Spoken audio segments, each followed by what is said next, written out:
Welcome to the Chromaniacs, your weekly look inside San Diego FC and MLS. My name's Craig Elston, joined, as always, by my Chromaniacs, Tony Sanchez and Alex Pena. Tony, what's happening?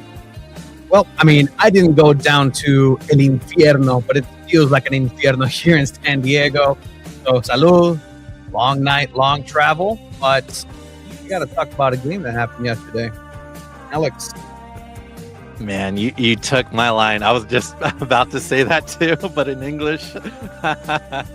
Oh, man. But yeah, it does feel like it's 1,000 degrees outside. And, you know, the SDFC, they went into hell and they just didn't play. You know, they played horribly. It just all went wrong for them. But we're here to talk about it, right, Craig? East County reports can confirm. Very hot. This back office in our house is probably the hottest room at this time of night. So, really enjoying things, as is everyone here in San Diego County. We'll burn it off with you on Chromaniacs, episode 37, season 2, episode 9, right here. Craig, Tony, and Alex, and not CONCACAF Champions Cup. It's over for SDFC. Toluca dominates, destroys, runs them off the field. 4-0 the final. Wind up taking another red card in the end. Just it's kind of a little red cherry on top for San Diego FC. But something I don't think we've really seen, guys, in the short, year plus existence of San Diego FC. Just a true outclassing, dominant, crushing. And it's what Toluca wanted to deliver. It's what they needed to deliver to keep up their rating as the number one team in CONCACAF. And boy, howdy did they do it. There isn't one thing you can say, I think, other than hats off to Los Diablos Rojos. Yeah, it Message, was, right? yeah, that's what it was, right? Like they wanted to completely embarrass San Diego FC for what they did last week to them, and you could tell like that last goal, that fourth goal was like, yeah, it just another punch in the gut for San Diego FC, right, Tony? I mean, it was a humbling what occurred. And again, very early on in this club's existence, you need these things. And for San Diego FC and San Diego FC fans, I think they've been cruising on just Main Street this entire time and having the successes despite everything that says that they're not supposed to, and facing against the current reigning defending bicampeones of Liga MX and the best team, and winning. And certainly in the home side of things for San Diego FC, embarrassed Toluca even in that match. But when you poke the bear, when you poke the Diablo, when you go to the Diablo's house, El Diablo Rojo in Nemesio 10 in altitude, we heard, I interviewed Luke Jenkinson, the head of human performance at San Diego FC, and he was talking about all the metrics that just go into a specific game and the way that they're traveling, the times that they're traveling specifically. And I mean, even with everything going green, I don't think San Diego FC was maybe even meant to be in this position to begin with. But they played their style. That's the one thing I'll give them. Even with a 4-0 loss, that, hey, you might be upset about it because of how stubborn San Diego FC is going to be. But this is the reality. They're going to lose this way and they're going to win this way. And they lost that way for sure. I really thought that Toluca was trying to send a message by saying, we're going to beat you at your game. Oh, you think you're good at the press and turnovers? We're going to press you in a way you've never been pressed before. You think you have the ability to counter strike and move. You're never going to get a chance to get up the field. We're going to dispossess you like a youth team. That's what I saw over and over. There was a question, and a fair one, being asked between us in our group text of like, what's the point of having Dreyer and Ingvartsen out there? Not Ingvartsen, pardon me, Pellegrino, Dreyer and Pellegrino out there toward the end of the match. Why would you let them play so long in the game? they weren't doing much. I mean, the ball was never up there. There weren't that many chances for them to run. They were doing a lot more recovery on defense than anything else. And the numbers bore it out as well. Just an overwhelming shots advantage, possession, everything was Toluca. San Diego FC was hanging on from minute one, which harkened me back to our Monday show. And when we were talking through the range of outcomes, I said, the one result I do not expect to happen is 0-0. And then 30 minutes into the game, it was as clear as day. The only result SDFC was going to get, unless something fluky happened, was 0-0. That's the only way that they were going to get through in this leg. So as soon as a goal was scored, it was like, oh boy, now we're going to have to try and get up the field. We can't get to midfield in this game. How are we going to get all the way up the field? And, Pellegrino had a chance early on. And if that scores, they're going to lose 4-1. I mean, or maybe 5-1. I don't think there was any way that this game wasn't going to go the way it was going to go. No, I mean, the Toluca bossed San Diego FC all over the field, and it's not even like about size. Like, it did look like grown men against young teenagers at times, but it was also like the technical side. It was also like their dribbling. They were just cutting corners and just dribbling, like going right through them and right down the field, and the passing, of course. That, I think that was like the biggest part of it too, was one team can absolutely pass and complete their passes, and the other team couldn't. They couldn't get a really good touch on the ball and couldn't get those passes through, and that's why like the midfield just completely suffered for San Diego FC. They couldn't get those passes down to the next level, and that's pretty much the whole entire game. That's a good summary of it. One team can do everything they wanted, and the other team couldn't. And even when San Diego FC tried, because they tried to get something together. They try to get some sort of play, some sort of upward midfield play. You do have Yepe, who's almost on triple duty on top of what he normally already regularly does. He has to drop a little bit back and help compensate the physicality that's lost with Mano Dua and help out that back line, help out and be an outlet to move forward. And in that forward creation, he's still playing in altitude. And I think one of these things too is they looked better than Pumas. They looked better in this match fitness wise than they did in Pumas, but no sirvió de nada. Like that it didn't factor into essentially what this game was. There was just nowhere for them to go.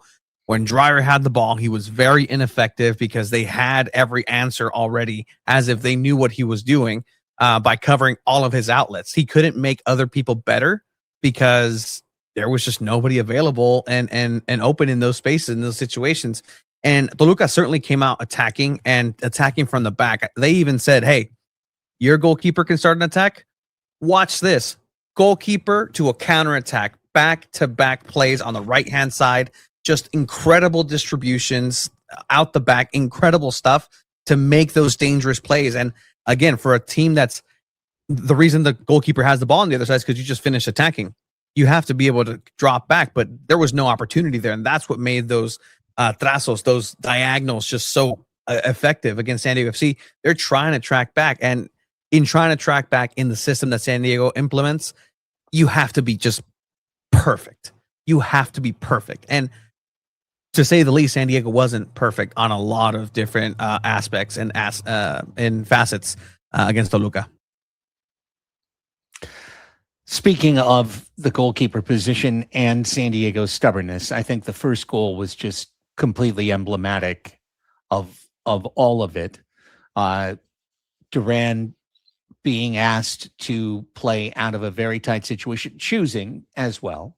There's choices being made all the time, including trying to make a pass in the 6-yard box as opposed to just booting it the F out of there and trying to hit some reset with your guys around you. SDFC kept trying to play around Toluca. It kept getting intercepted. It kept being a problem. And then it wound up being Duran's own, point blank, terrible pass and decision that led directly to 1-0.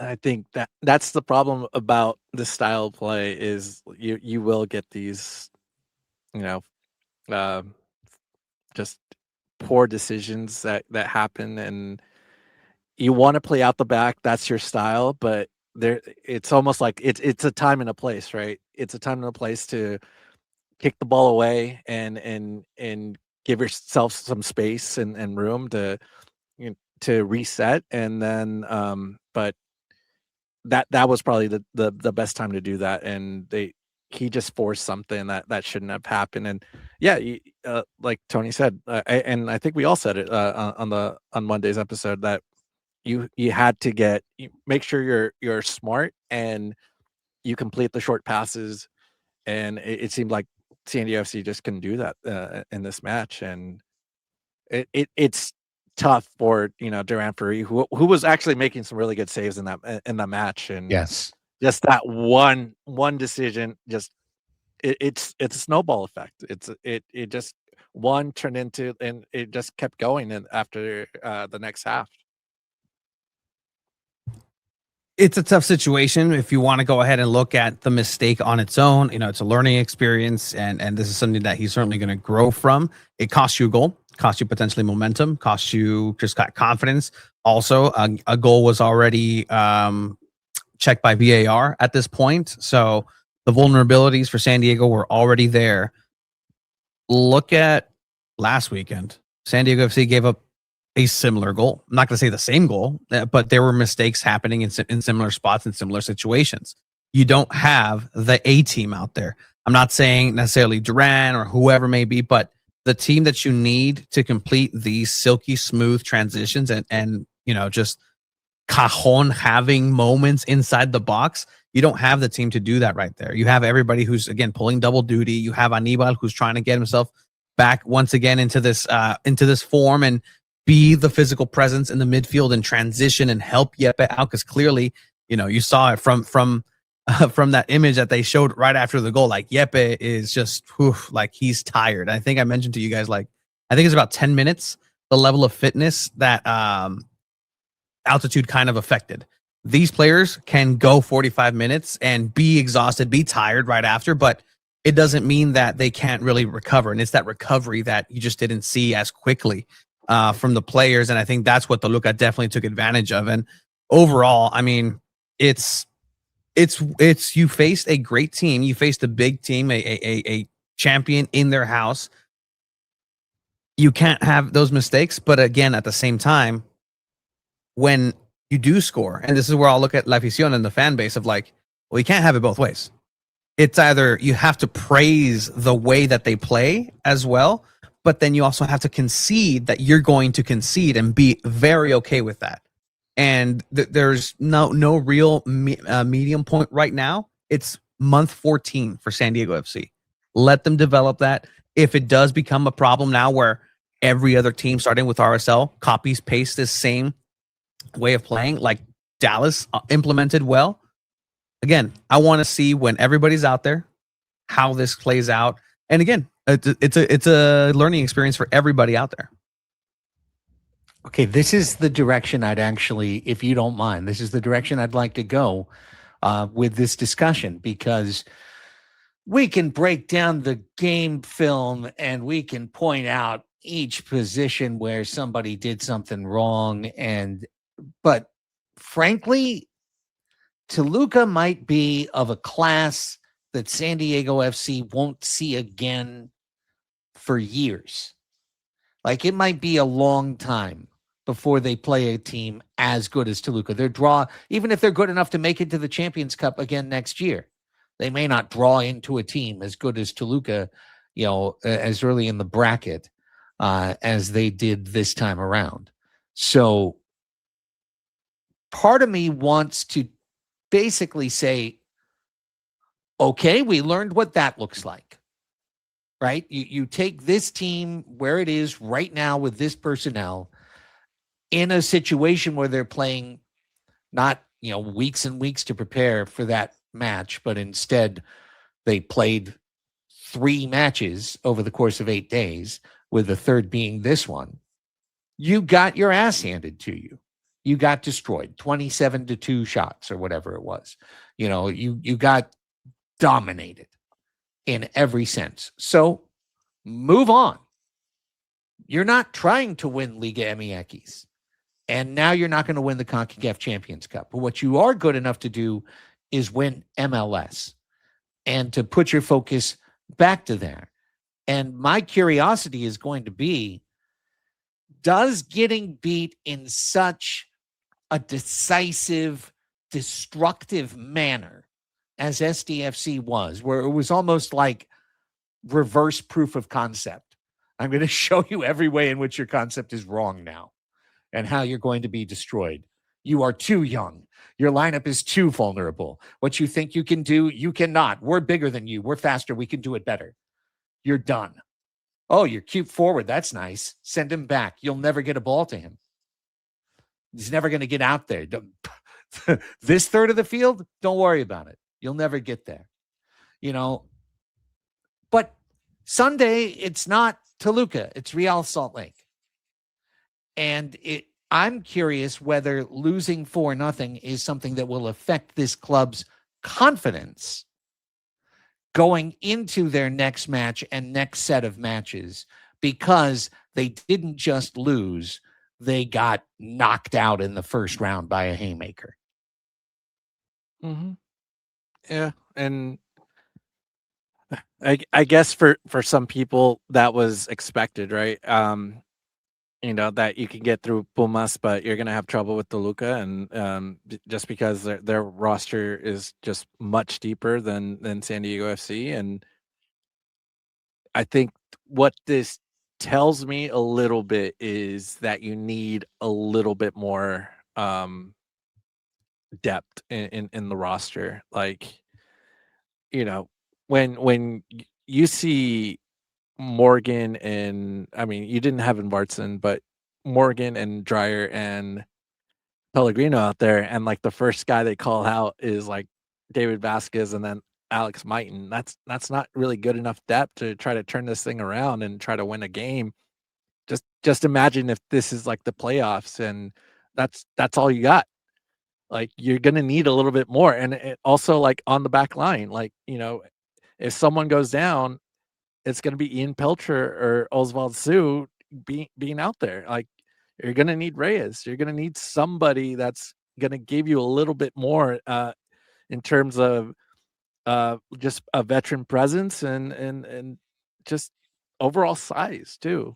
Because these kids, like even Luca Bambino, they were getting pushed around over there. So I think it tells me like just they're going to need a little bit more when it comes to this roster, and hopefully the team realizes that in the summer transfer window. I don't think that this one game can tell you, really anything. It just means they're eliminated, and that's it for their Champions Cup. For 2026, and hopefully we get back next year and be better prepared for it. But other teams, there's been so many teams, as I mentioned on Monday. This is a privilege to be here, and there's a lot of teams that in their existence they haven't played a Champions Cup, and we got to do it in our second year. I mean, it's also contextually where they're at on the calendar. They weren't coming back with the full 5 weeks that MLS mandates to have an offseason. CONCACAF said, no, stop. We got to bring you back. We got to restart. We got to do all of these things. Arguably, they just came out of preseason with the last 2 games. And this one game, you just happen to face a better team. Again, in every aspect, Toluca just dog walk SanDiego.FC and showed them a path potentially of what they can be in the future. And if that's learning lesson of where to project to be, then good on them. But the last time they got, and I think the worst SanDiego.FC loss, I would think, in terms of just feeling like, gut punch, Charlotte There was also a red card there. I believe that's Andres Reyes' only appearance. 3-0. Hasn't really been a 4-0, but the one thing that San Diego FC in their short history has done is bounce back in an incredible way. And now you have a focused San Diego FC who doesn't have to worry, at least for the first half of the season up until the World Cup, about any other tournaments. They don't have to plan and circle and have these midweek training sessions that just and flights that are going to interrupt that. You have Leagues Cup. That's later. That's after the World Cup, and that's maybe even after getting somebody like you're asking, Alex, in the transfer window. But until then, you just kind of have to circle the wagons and look forward to what you have locally. And locally, one of two things: either this league is really tough and great, and they have all these amazing players that should be able to compete against the Liga team, or you have the question marks of like, how did Nashville beat Messi, and how did they beat that team, and how did they eliminate them from the same competition, right? Like, if you tell me Nashville or San Diego FC right now, MLS wise, San Diego FC is bar none the above better team. Right. It's a tournament. It's not a full season. So in that sense, I feel like we ran into the wall we were supposed to run into. And I think in retrospect, it makes the 3-2 home win, playing with 10 men against 11, just this incredible Cinderella moment in San Diego FC history. You won that game. You forced Toluca into a week of shame and recrimination and nasty headlines and everybody, trying to throw stuff at Mohamed and at the team and say, how embarrassing it was for them. And they vowed revenge and they enacted their revenge. They showed you that indeed they're the number one team. And I think maybe you guys can tell me if I'm wrong, but I think maybe a cross-sport analogy that works on this is like, we're over here trying to win the Mountain West, and then we had to go play Ohio State in the Horseshoe.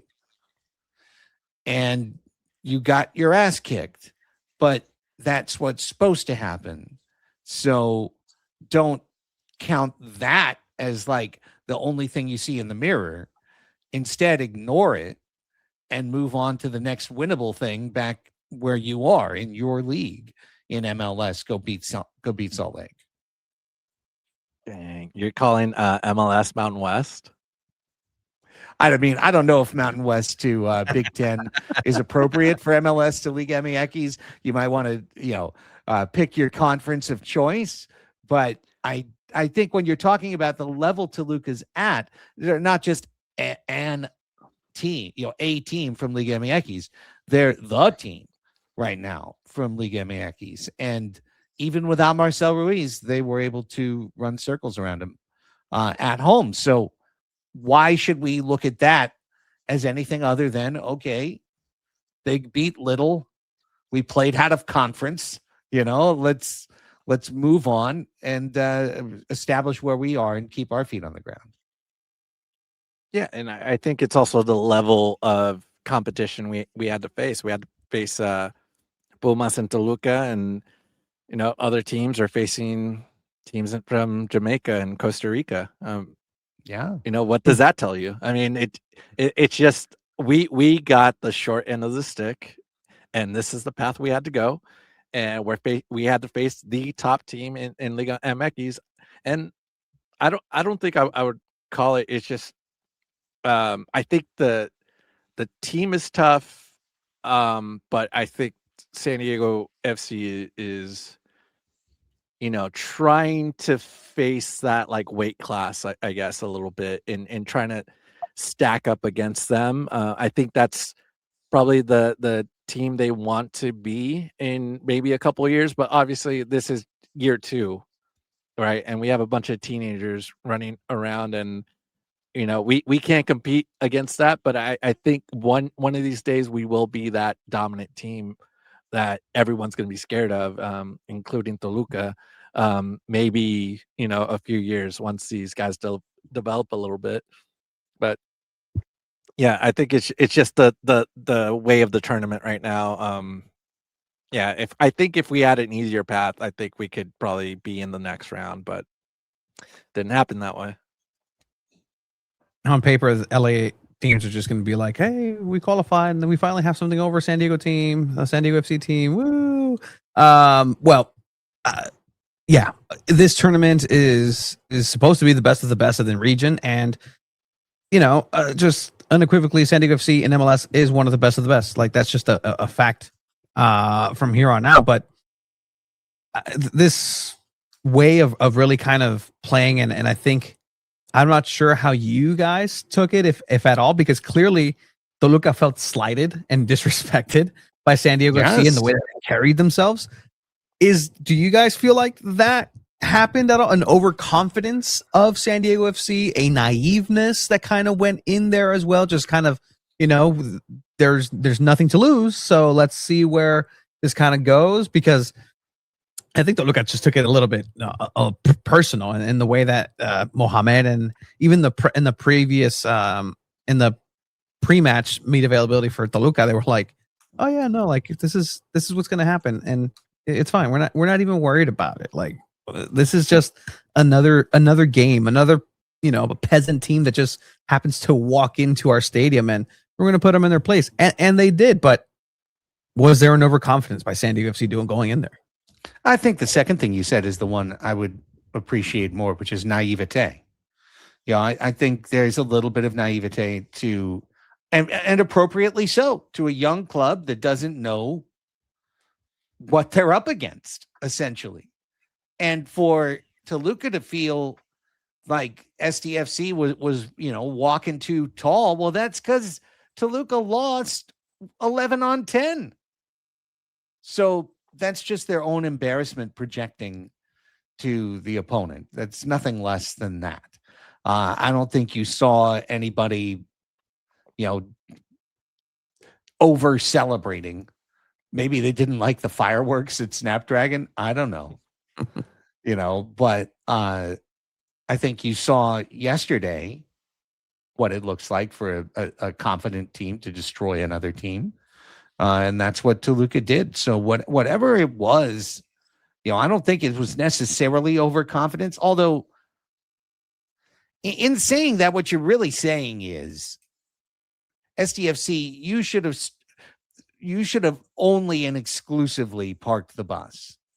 You should never have come into La Bombonera with dreams of advancing past midfield or trying to link 4 passes in a row, or having somebody beat somebody on our team. No, you should just line up with 8 defenders, and stack everything in the 16 and block all our shots, because that's your only chance of beating us. You don't belong on the field with us. That's what they're kind of saying with the way that they shut you down and beat you, is we learned our lesson. We didn't know your game the first time. You showed us. Now we'll show you. And they did. So hopefully that is something, iron sharpening iron, that helps the club to say, okay, there's the top level. There's the number 1 team. Again, maybe it's more of college basketball, playing the number 1 seed, right? Yeah, you won your conference. You did great. But now you have to play the number 1 seed. So what are you going to do with that? Oh, well, we beat them in the first half. It's a classic that you see in March Madness. Hey, we had them at halftime. They got us in the end. They crushed us in the second half. And that's what happened here. So good learning lesson for a young club.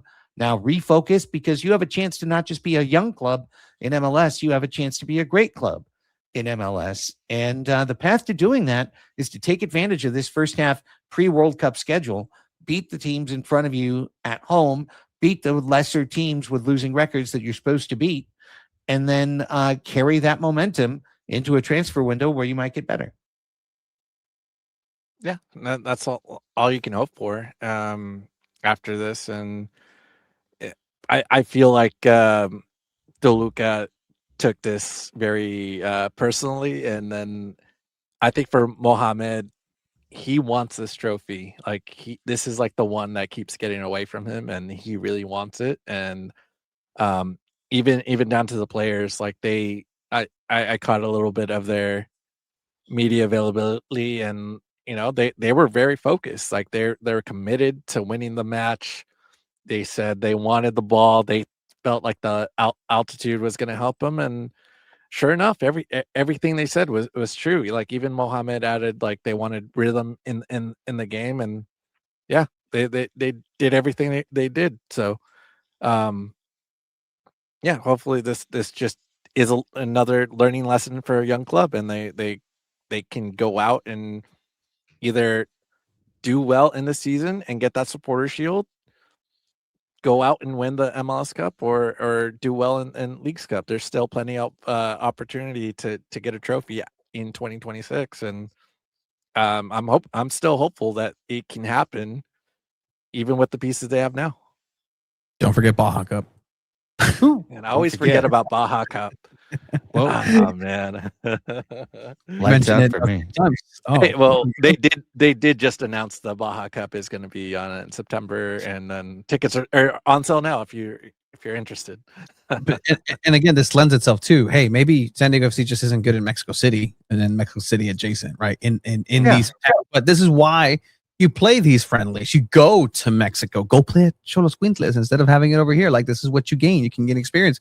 Go to a hostile environment in Mexico. Like, it's different, and it's you can feel it through the screen. If you've never watched a Toluca game, like when that entire stadium is rocking and everybody's doing the same things and doing call outs from supporter to supporter groups inside of the stadium, like those are just those intangibles that like a team that's been there for decades is supposed to be.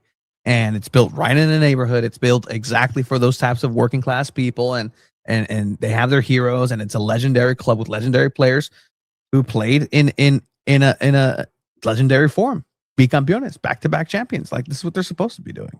If we were doing this at midnight yesterday, like, then it merits us still being awake and talking about the greatest San Diego FC victory / MLS victory in year, right? So, and just for a quick reminder, they will have one more chance to go to Mexico City and play at the Banorte Stadium against Club America in the Leagues Cup. So we'll see what kind of adjustments they've made, since this last match. How do you adjust to playing at 7,000 feet or 8,000 feet? Move San Diego further north? Are we going to do the Sokovia Accords here? We're going to just lift that bad boy up into the sky? I don't think you can make any adjustments. There's no adjustment to going to 8,000 feet. You just suffer. I think they play in Colorado that week, actually. So that's like now the JV version of it. That's what I would say is hopefully playing at 7,386 or whatever the hell it was, over 8,000 feet yesterday, makes 52-10 feel like nothing. You're just like, oh yeah, okay. Dang. We can handle that. That's no big deal. So with that, let's move to the sound, and then we can move on to Sunday, and let's hear what Mikey had to say, and then we'll hear what Mohamed had to say.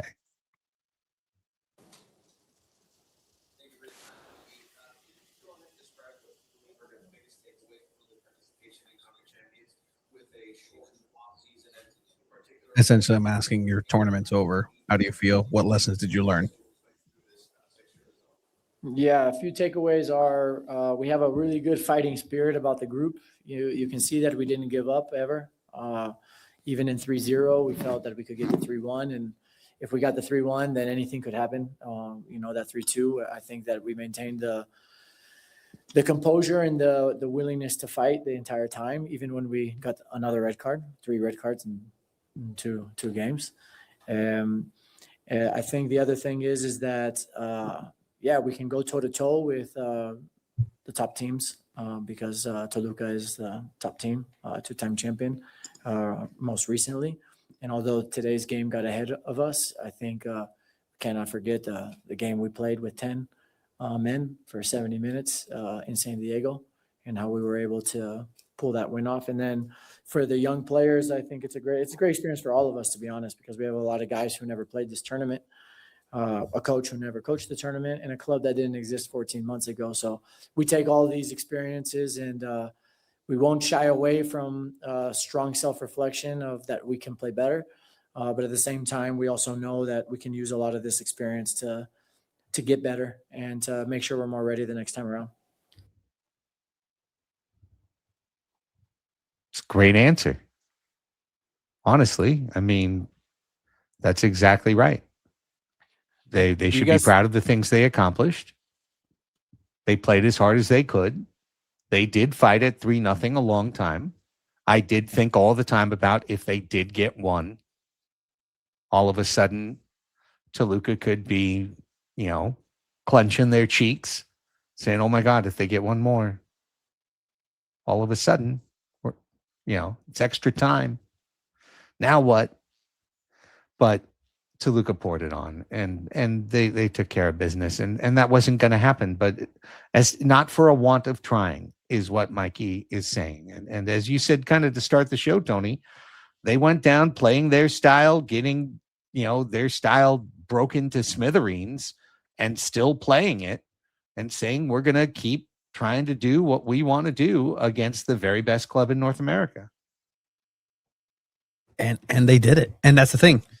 There was a real disappointment. The first thing that Mikey came out is we're all disappointed in our performance, the results. Like, we're just disappointed in everything. Like, nobody was happy with what happened in Toluca, right? They can concede and say, hey, we feel a certain way about how we tried and we gave it the good old college try, but they're disappointed. They wanted to move forward. Like, they had aspirations to go ahead and do that. And it's good of Mikey to also be humble enough to say, like, yeah, we were humble. Again, this is my first time ever doing this. These Europeans, they have to encounter CONCACAF for the first time ever in such a way that, it's one of the things where CONCACAF, like, referees are a thing, the physicality is a different level, the altitude. Sometimes later on in the weeks and the months, it's the temperature of what goes on. So, I mean, for Mikey, and we can even let me pull it up where he says he's disappointed. Mm-hmm. Couple minutes after the match and the end of the run in the tournament. Yeah, just we're all very disappointed.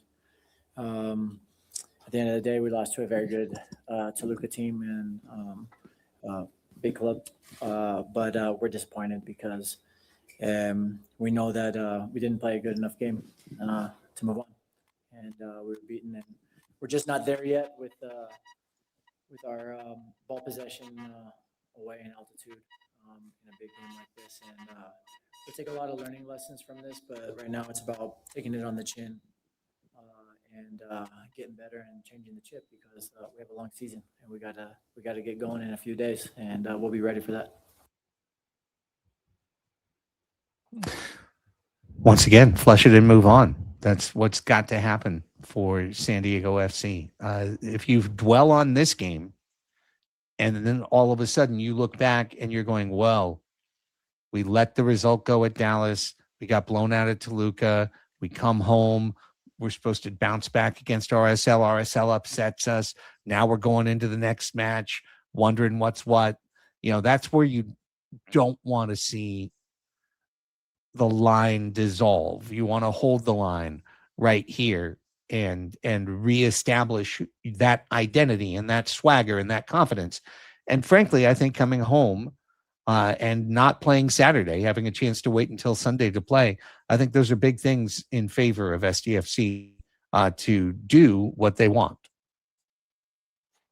Yeah, just a chance to regroup and get some rest, and hopefully they can really take it to Real Salt Lake and get a good result out of it. And the good thing is after this international break, you have a week to get these guys rested, and hopefully that kind of helps them for the next test, because after that it's going to go You're going to go away to San Jose with a retooled San Jose group too. So yeah, it doesn't stop for this group. They're going to be facing a couple of difficult tests coming up in the next few weeks.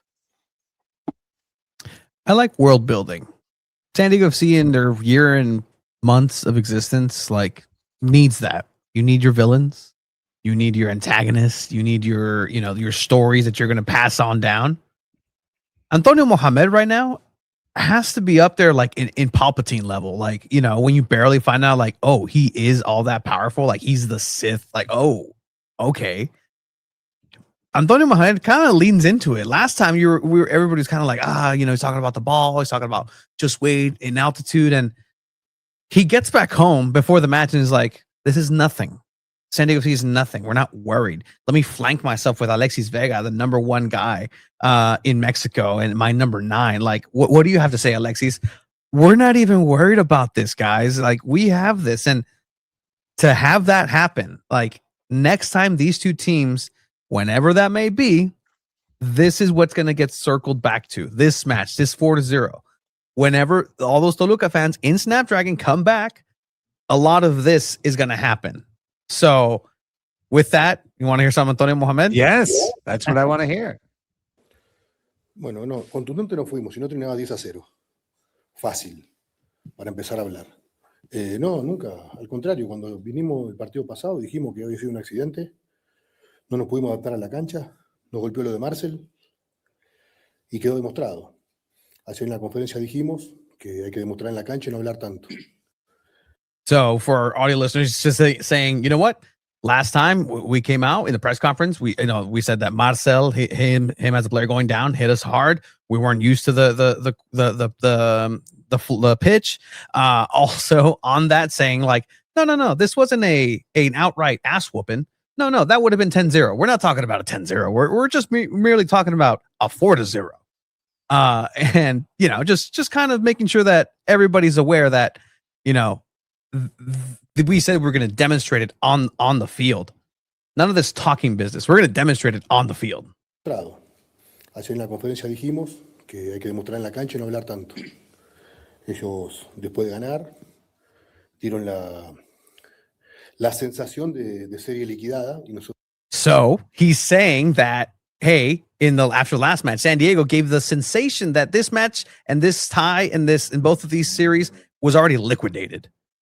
And it was done for. Nosotros somos muy respetuosos siempre cuando pasa un resultado o cuando sucede algo. Nada, sabíamos que lo definíamos en casa. Aquí somos muy fuertes y hoy quedó demostrado. They said that it was demonstrated. Yeah, I mean, also join watch this on YouTube too. Listen to it and then come back. Just the body language of just meh, This is what was going to happen, guys. This is a transactional experience for us.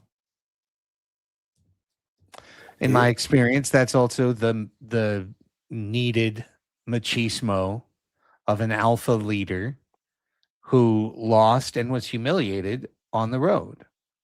And then when you're a guy who clearly spends as much time in the gym as Mohamed does to keep those biceps big and those shoulders broad, he's going to hulk at the podium as he did and hunch forward. And it was very simple. I mean, it wasn't 10-0.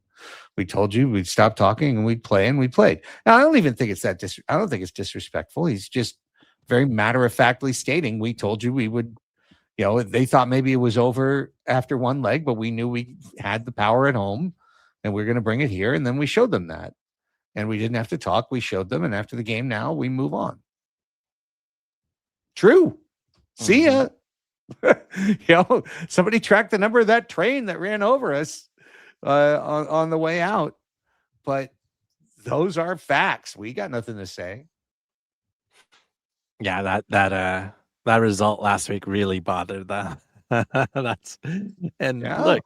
yeah. So they won the match and they get to move on, but it's still going to be something that San Diego fans will remember. What happened in Snapdragon, and they're never going to forget it, and hopefully we'll see these two teams down the road again. It could it be in Leagues Cup? Could it be maybe next year in Champions Cup again? Who knows? But I'm ready to see like another matchup against these guys, because Mohamed is quite the character, and man, they have a lot of great players on that team. And they didn't really need to use like Alexis Vega or any really. It's just they were pretty dominant. Does anyone care about Leagues Cup, or is this where everyone plays their 15-year-olds? Craig, does anyone care about Europa League? No, Hey! but Tottenham won a trophy. Yeah, they did. I care about it. Craig's like, I'd love to hear about this Europa League. One day we'll give you this like magical mystery tour of the old continent, and so I want you to pick a house. I want you to be like, I like. Then I'm stuck. Then I'm stuck in the house. I like just kind of flitting about. It's an idle traveler with that rail pass. I'm just kind of moving from country and area to area. It's beautiful. Not having to wake up at 4 a.m., not having to care every Saturday and Sunday. Only so much bandwidth. Can't I just be an American soccer fan? Is that all right? I mean, yeah, that's perfectly fine. Yeah, 100%. Yeah, There's a lot of people that there's a lot of people that are just American soccer fans, or just I guess I like Sydney FC fans, but I don't wake up at 2 a.m. to watch the game. So yeah. How much do I love them, really? Okay. Hey, I'm here for the SDFC. Okay, we're here. This is Chromaniacs, not whatever. Euromaniacs. World Soccer Talk. Yeah. To answer your question, Leagues Cup is just a bunch of friendlies with a trophy at the end of it. That's what I thought. Leagues Cup. But it's still a trophy. Lame. It's still a trophy. Man. It's sure Baja Cup. Baja Cup has a trophy. It's a trophy. Yeah, we've lifted it. Yeah, could you imagine the embarrassing just row of Baja Cups at Snapdragon? Come down our trophy wall. Oh, it's all Baja Cups. And that time that never mind. Okay. On to RSL. My first questions would be, where are the rotations? How much did we shoot in terms of burning our powder in Toluca? How many guys need to sit? It was a heavily rotated lineup in Dallas last weekend. You get an extra day this time. You're at home, but it's the fourth game in 12 days, right? Because yesterday was the third game in 8 days. So then Thursday, Friday, Saturday. Yeah. Fourth game in 12 days. So Farid, SanDiego. Let's start there. Yeah, Farid, SanDiego. Dos Santos? Dos Santos. Is it time? Ooh. It's time to bring them back. It's not. Yeah, it feels like it's still going to be Farid, right, Tony?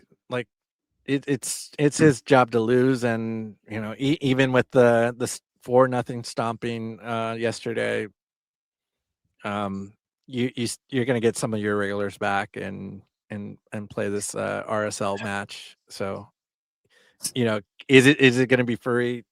You feel like, Tony? I mean, Duran didn't lose the game. SanDiego.FC lost the game.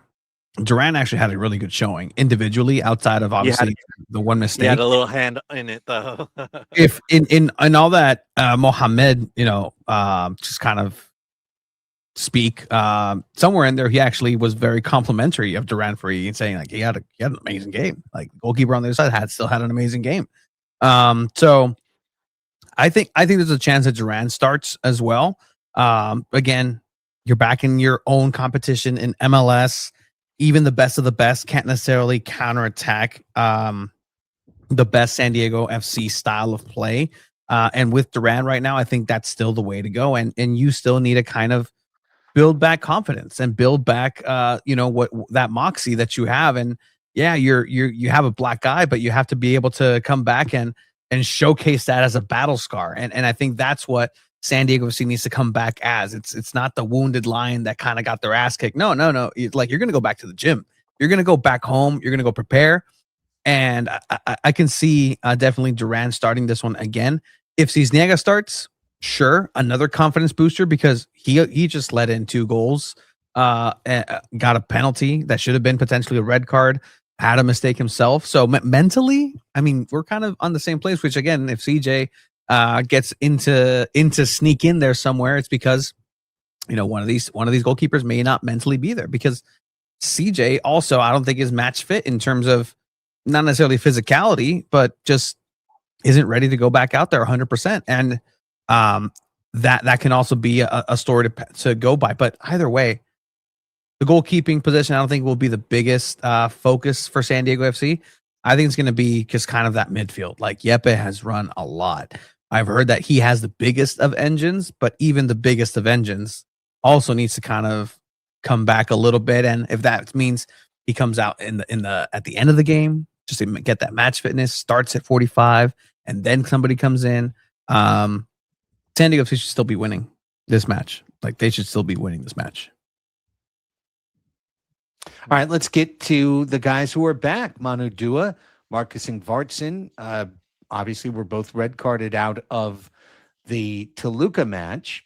That puts them on fresh legs for Real Salt Lake. And I think we saw in Morgan's first start, maybe unfair to judge anything from the forwards against Toluca, because they had so few opportunities to actually impact the match. But in the moments where Morgan could, he didn't. So maybe Marcus coming back is a nice boon to that front line.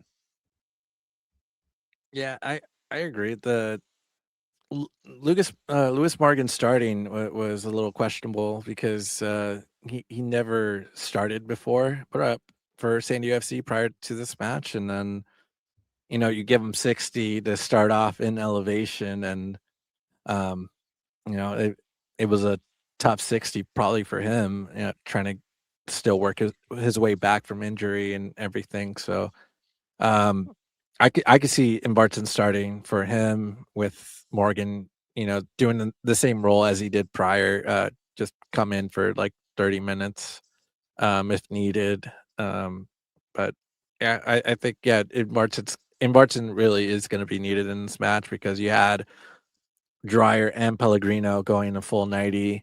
Dreyer's going to international duty after this, so you're adding a lot of minutes to his workload already.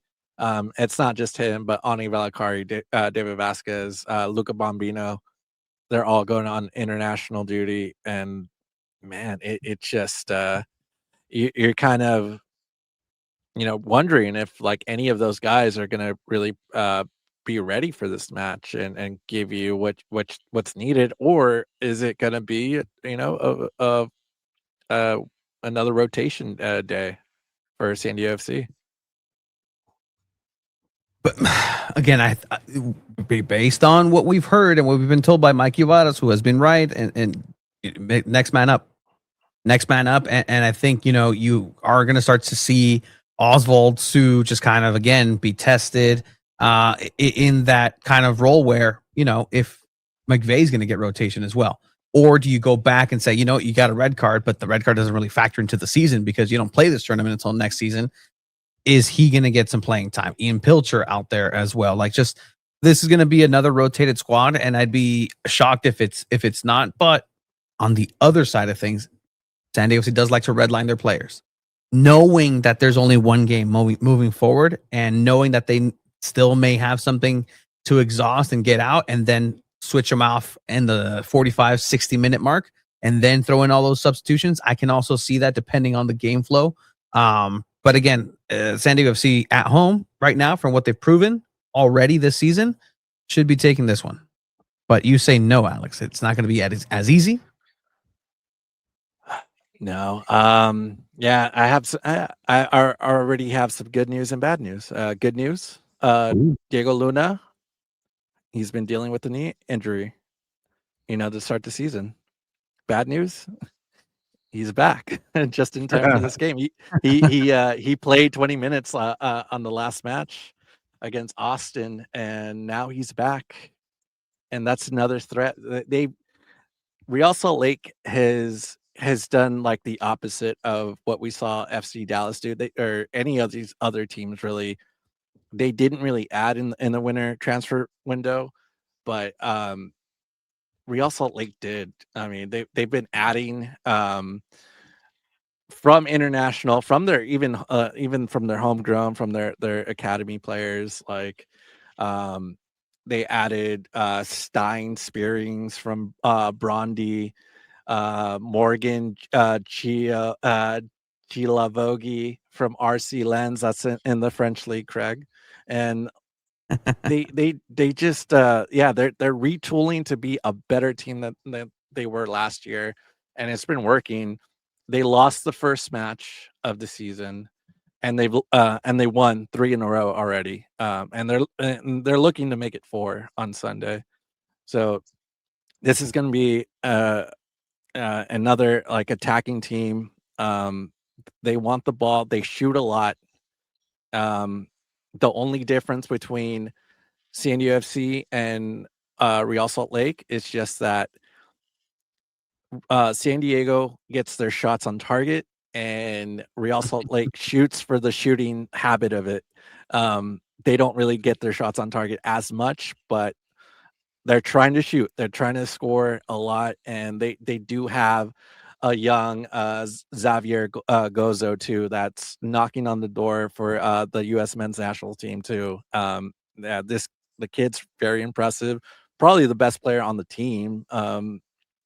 I mean, Diego Luna's on the same team too, but it's starting to feel like Gozo's like gonna be the guy, in the future and for these U.S. men's national team. So they have weapons. They've retooled. They're looking for the win on Sunday, and it's gonna be a handful. Like you really want your best team out there for this match, but it feels like we're not gonna get it, and we might have a rotation for San Diego, but just next man up and hope for the best.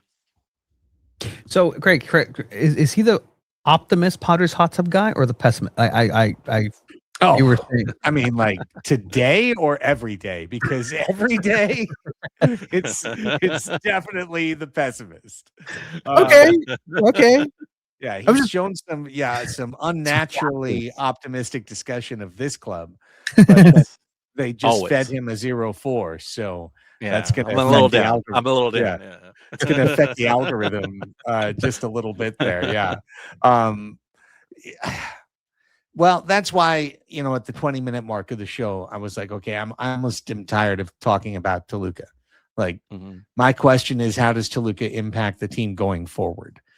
Because if they over-rotate and get a little exposed and lose to Salt Lake, or they kind of underperform and they just look a little flat against Salt Lake, then I'm going to say maybe it did have an impact. It would be natural to have an impact. It's pretty common sports phenomenon to have a huge game that you prep for and you're so excited, and then you just get annihilated. And it's a small death, le petit mort. It's a tiny death. And how do you react? SDFC has bounced back, as Tony said earlier in the show, so many times, so impressively, as if they're just a Labrador retriever. Like, we don't remember that. What's next? Let's go. And if they do that again, it's going to be super, super impressive on Sunday afternoon. And if they struggle with it, we may have to recognize the reality that our club is not actually on a magic carpet, but they're actually still a team playing matches in the real world where these types of things happen and knock-on effects happen and teams get into little ruts, from time to time. We'll see if that's the case. 3-3 into 0-4 when you were up 3-1 and up 3-2 going into stoppage. That's the beginning of something. if you let it be, or you go out, you get a big win on Sunday, and all of that has been compartmentalized and sent on its way. Cool little, I mean, San Diego Loyal tied down whenever we can. You know what the connection is, Greg, for San Diego Loyal with RSL? Currently, not that Nate Miller used to be there because he's not anymore. I was just going to guess Nate Miller. So what is and it now? It's actually his former boss is actually on the team. DeAndre Yedlin, who used to be the part owner of San Diego Loyal, is part of RSL. So, hey, there's always a connection here in San Diego with soccer and everybody who's come through. But yeah, I was looking at that. How interesting it must be. Like, hey, you used to be my boss, but now I'm your coach. I was like, his boss is Landon on RSL, and I didn't even hear about it. No, he's on a hair book tour. Nice. Really? Well, he's on a book tour, and he got new hair for the World Cup. So, oh, great, good for him. Yes. I haven't seen it. Now I have questions, but okay. Anything else on this one before we wrap it up? No, I mean, just we'll see what we get out of Sunday. We'll see Marcus and Bartson and Monadua back, which is good pluses. You want to get a win at home plus international break before you get a week off. So hopefully the rotation is a good one. It's positive, and we'll get a good result out of it. But it's going to be a tough test. RSL's gunning for the playoffs this season, and trying to be a top tier team. So it's going to be a really good matchup. Well, speaking of tough tests, Tony, it's going to be a tough test for us to do anything post-match on Sunday because SDFC kicks at literally the same minute as San Diego Sockers and as Wave at Utah Royals. I believe they're all simultaneous, trimultaneous kickoffs. So the idea that we're going to be jumping into a robust post game, Tony and I will literally be at a different game doing our gig for Sockers. So I'm guessing it's probably more of a Monday thing again in terms of getting together to chat about SDFC.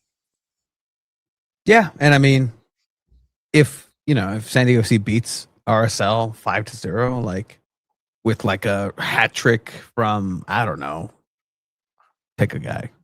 Dua. Yeah, like maybe like that's because we would find out even if.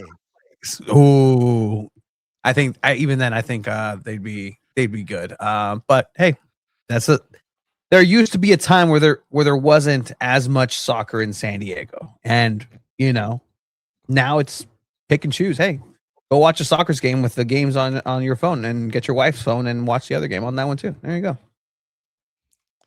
There's ways to do it. I'm telling you, it's going to be absolutely insane. Do you want to see this Landon thing on or off? I don't know. Do I? I think it's better for the off. Oh no. Fair enough. Okay. Fair enough. Okay. Let's wrap it up then. Alex, tell everybody where they can support your writing. Yeah. Go to chromaticfc.com. I'll post this episode along with a little recap, really brief recap, and then preview of Real Salt Lake later. Oh, actually, we'll post that tomorrow. And you can subscribe at chromaticfc.com and follow ChromaticFC SD on Instagram. What about you, Tony? Well, SanDiego.Futbol, most of these things that are happening around town, we'll have something on this channel for. So go ahead and like this video. It turns into a soccer ball when you like it. It's actually pretty cool. Yeah, subscribe, do what you need to do. Follow us, SanDiego.Futbol. Follow the Chromaniacs on Instagram. Do all the things that you need to do. And, it's still a fun thing happening. We're going to get into more World Cup coverage after the worst World Cup official song has ever dropped. Terrible. Craig. Well, In addition to covering San Diego FC, as mentioned, we cover the San Diego Soccers. Yesterday, Tony and I did Soccers Overtime, which you can find here on SanDiego.Futbol. We will be Sunday doing a doubleheader at Front Wave Arena at 1:45. We will be live on YouTube for Soccers W, the first ever exhibition match for the Soccers women's team, taking on the Strikers women's team. Sounds like they've put together a pretty nice looking team for this match on Sunday. Tony and I will have coverage of that, followed by San Diego Soccers, almost a must-win game against St. Louis Ambush at home at 4 o'clock on MASL TV here on YouTube. Meanwhile, San Diego Padres get started next week. Padres Hot Tub rolls on. This week we did the optimism episode with sunshine and rainbows and best case scenarios. And Ryan Cohen was our special guest from John Boy Media for that one. It was a great time had by all. You can find that on YouTube, and you can like and subscribe to Padres Hot Tub on YouTube. You can also support us more directly at patreon.com/Padres Hot Tub. Patrons this week on Banter the Show. The wheel landed on Banter the Show Gets Married, where each of the hosts told our story about how we met our wives and how we got married. So, and it was a lovely time. And you can hear that if you're a patron. Patreon.com/Padres Hot Tub. Find out a lot more. That's it for the show. Thanks to everybody for being here. Make sure that you hit that thumbs up button on the way out, or if you're listening to the audio version, and you can drop a 5-star rating or a kind written review. All of those things are appreciated. And until we chat next, for Tony Sanchez and Alex Pena, I'm Craig Elston saying, Vamos, SDFC.